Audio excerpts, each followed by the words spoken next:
उपोषणाचा तिसरा दिवस. प्रशासन मात्र मौन. विभागीय आयुक्त कार्यालयासमोर वडार समाजाच्या न्याय हक्कासाठी रणरागिणी रेखाताई मंजुळकर यांचे आंदोलन आज तिसऱ्या दिवशी सुरूच आहे.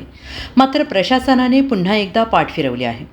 वडार समाजाला विकास महामंडळ मिळावी, समाजाच्या प्रलंबित मागण्यांवर ठोस निर्णय व्हावा, या मागण्यांसाठी रेखाताई मंजुळकर ठामपणे लढत आहेत. परंतु प्रशासनाच्या निष्क्रिय भूमिकेमुळे संतापाची लाट उसळली आहे. विनोदभाऊ भोसले यांनी स्पष्ट इशारा दिला आहे की जर तात्काळ न्याय मिळाला नाही तर हे आंदोलन येत्या काळात अधिक तीव्र आणि व्यापक स्वरूप धारण करेल. वडार समाजाच्या भावनांशी खेळण्याचा प्रयत्न सहन केला जाणार नाही. आज संपूर्ण वडार समाज रेखाताई मंजुळकर यांच्या पाठीशी ठामपणे उभा मिळणार. न्याय मिळेपर्यंत हा लढा थांबणार नाही. क्रांतिकारी जय भीम, जय संविधान, जय वडार.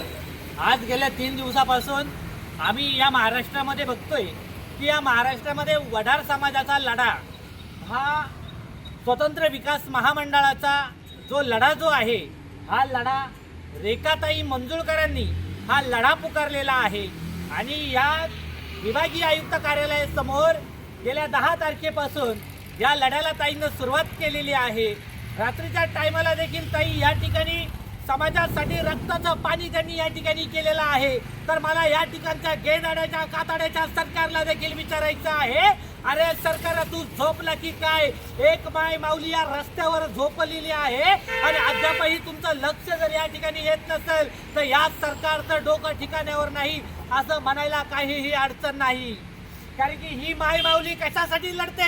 स्वतःच्या समाजासाठी, स्वतःच्या रक्षणासाठी आणि समाजाच्या मुलांना शिक्षण, आरोग्य, समृद्धी मिळावी यासाठी ही माऊली या ठिकाणी स्वतःचं रक्त आटवते.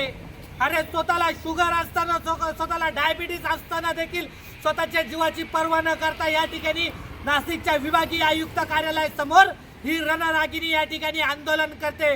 तर हात जोडून माझ्या संपूर्ण वडार बांधवांना विनंती आहे, संघटना, पक्ष सगळ्या बाजूला ठेवून ताईंचे हात मजबूत करण्यासाठी सगळ्यांनी एकत्र आलं पाहिजे आणि ताईच्या लढ्याला खांद्याला खांदा मिळून आपण लढला पाहिजे.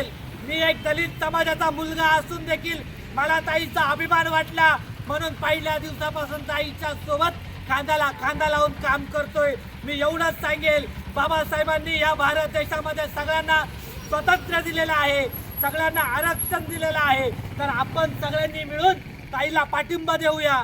जय भीम, जय वडार.